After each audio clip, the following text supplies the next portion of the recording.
Hey, what's up guys? It's Sean O'Mac. So welcome to the first official video of Spooktober. As you can tell from the title, this is going to be a manga that I think you should read for this Halloween. Might be a part 1 of 2. I'm not too sure yet. I've got a couple of ideas I want to get out, so this is just one of the first ones and I'm just going to roll with it for the rest of it. So, here we are. I'm on a chilly October day and I thought it'd be perfect to record this video and get it out. So without further ado, let's begin. So this is 5 manga that I'm going to recommend for Halloween. Now, this is in no particular order. They're no best to worst. It's just 5 that I really think you should read, and then maybe next week I'll do another 5. Who knows? So number 1 on my list is a series called Starving Anonymous. And the premise of Starving Anonymous is, if you've ever read or watched The Promised Neverland, it's a very, very similar kind of series. The setting's very similar. It's just way more adult. It's a lot more adult. The premise of the series, like I said, similar to The Promised Neverland, there is an superior force, there is an outside force that is making these humans have to feed themselves to these creatures for whatever reason, and for whatever reason they're above and superior. And there's a whole facility, like I said, which is underground, which is dedicated to breeding humans and distributing the meat to these creatures, which I won't spoil because they're quite interesting. Like I said, they're breeding humans for consumption for these creatures, effectively, that they see as gods. And the main character comes across in this facility a couple of people that might be able to save him, although are somewhat kind of batshit crazy. I won't spoil too much about this series because it really does, it starts off very, you know, very gory, very adult, very disturbing, and then slowly spins its way into forming a very interesting story. At first I really wasn't finding myself attached to any of the characters, but as you get on you actually get quite an interesting backstory behind them, and I was getting myself more involved with these characters, which I thought were just going to be nothing more than sort of a killed off in a gore fest sort of situation. But no, it's very good. I really like the way it's panning out. At the moment there is no, is that a fly? Get out of it, for fuck's sake. Like I was saying, at the moment there is no physical release of this in English. At least you can get it over on Kodansha. Kodansha are doing it digitally. Hopefully there will be a physical release at some point, but who knows. So that's number 1. For number 2 we have The Drifting Classroom. You might hear a lot about Junji Ito, who I probably will be doing a video on some point this month, or something about him at least. Kazuo Omes is a bit older. So this is The Drifting Classroom, which is as you can see, really nice. It's done in the Viz Sig or Signature sort of series. This big chunky, really nice looking book for a start. Like, the physical release is really good. Other than that though, it's a really fantastic horror series. I'm going to put this book down because it's like doing a fucking weights workout. It's a fantastic horror series that basically revolves around a classroom or a whole school in Japan that one day just kaboom, is gone, disappears. Student or parents of the students and everyone gathers around because they hear a massive, what sounds like an explosion at the school, as our main character, Sho Takamatsu, goes to school that day and finds himself in a different land. Now, for the children and everyone in the school, outside of the school is just desert, it's just sand, there is nothing out there.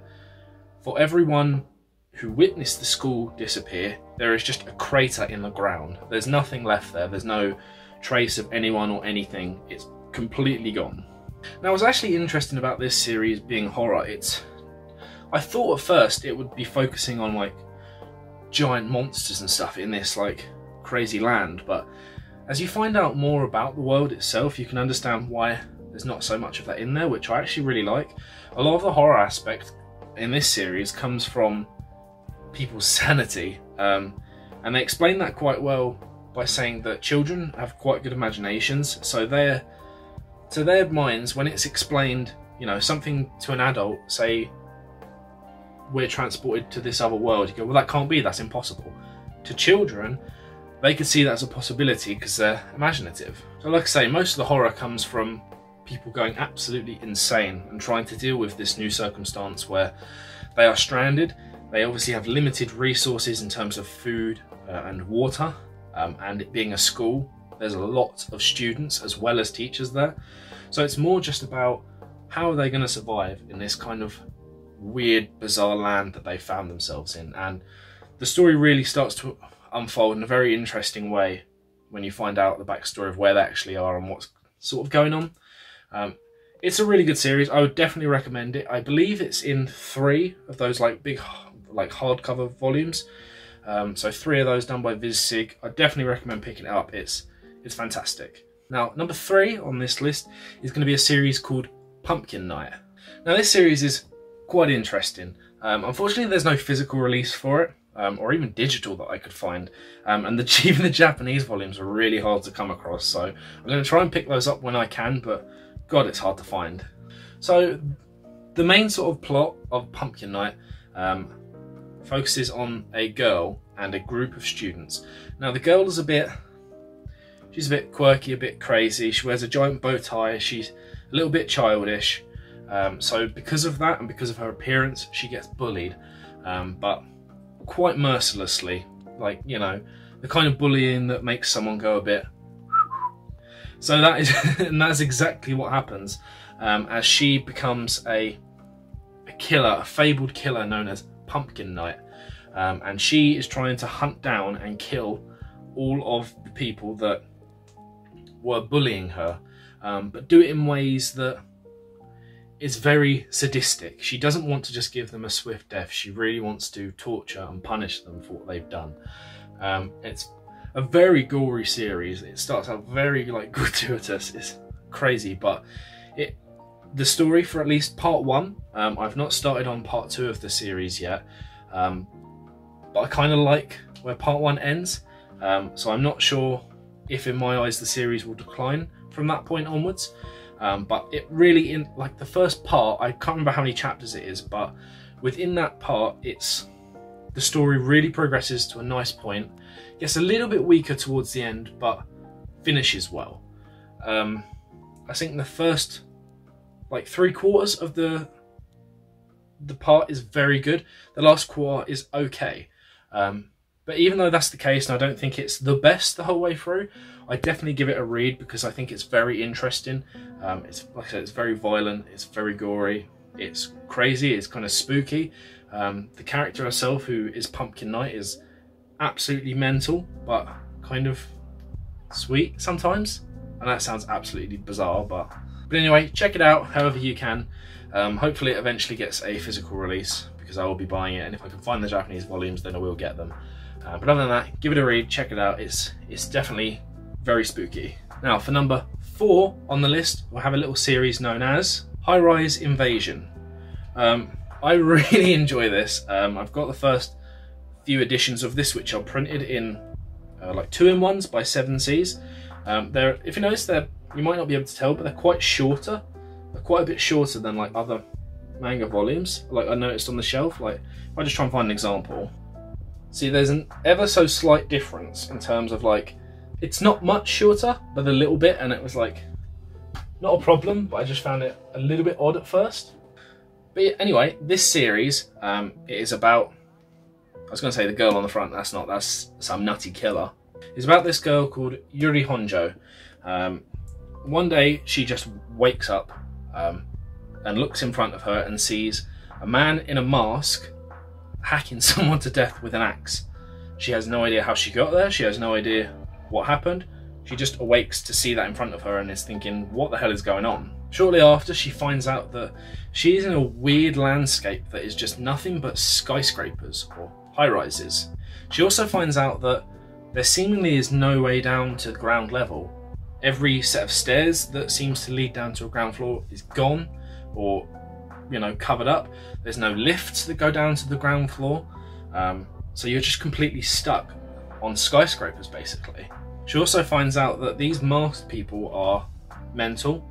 They will try and kill you on sight, and they also are fairly strong, fairly quick, quicker and stronger definitely than the average human. So it becomes a matter of surviving, trying to survive in this weird, bizarre, skyscraper-filled world, while also trying to uncover the secrets and find out what is going on, how did I get here, what's happening. I think it's a really good series. I wasn't sure what to think when picking it up because I hadn't really heard anything about it. And the first volume was okay, like it was a little bit, not slow, but like I just wasn't really engaging me. But as I got to the end of volume 2 and further on, I started to really enjoy it. It becomes really interesting to find out the secrets of this world as they give you more information, finding out what the rules of this world are and what's going on, why are they there. So the mystery is definitely there as well. It's of course quite a gory series, quite violent. I love a lot of the character designs, especially of the masks.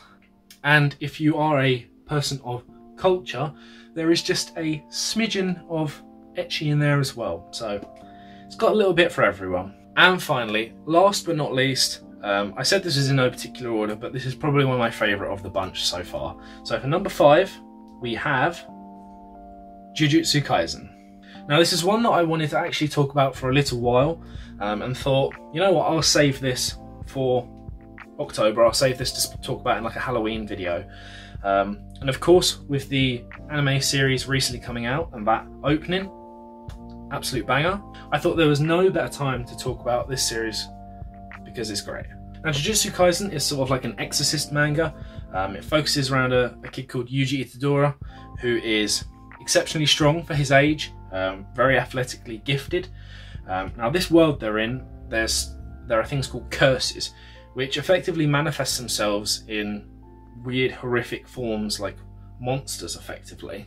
Now Yuji is part of or joins and helps out like the occult research club, and they come across a cursed item, which they have no idea what it is, but when one of these Jujutsu users turns up, they identify that it is in fact a very, very powerful curse piece, that actually is something which is a finger of a demon called Sukuna.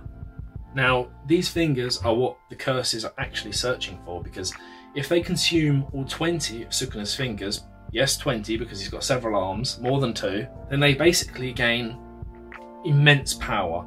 Now for Sukuna, the reason they're trying to eat his fingers is because by doing it, obviously they gain immense power, and Sukuna was an incredibly strong curse, maybe the strongest curse to have ever lived, that fought off multiple, I say multiple, more than that, a lot of Jujutsu users, and just beat them all. No one could beat him.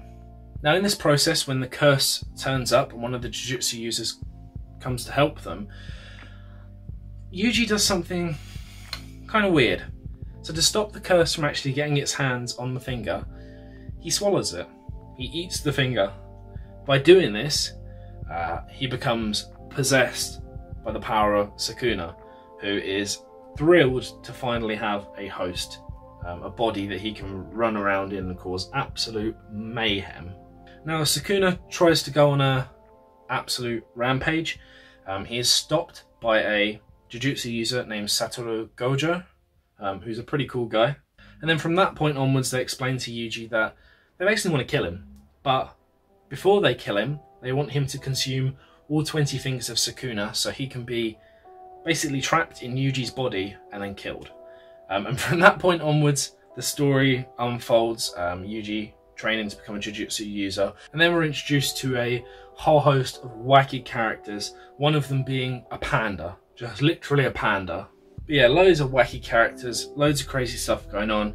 It's not necessarily horror, but it's got a lot of horror elements, and it's amazing. If you haven't read Jujutsu Kaisen, or you haven't started watching the anime, I would just recommend doing both, honestly. Like, I'm reading it, but I'm still going to watch the anime as well alongside it. I'm past where the anime is probably going to go to, but I'm really looking forward to keeping up with it as well. So that's it for this video. I hope you really enjoyed. Here's just 5 of the manga that I've been reading recently in preparation for spooky season. So this is today my 5 that I've chosen. Next week I may do another 5, or I may do another kind of video. Depends what I get up to, so we'll just have to wait and see for that one. But thank you very much for watching. I hope you enjoyed the first video of Spooktober. If you did, please give me a like, please subscribe, all that cool stuff. And then I will see you in the next video, which is going to be more spooky stuff. So, Sean and Mac, out.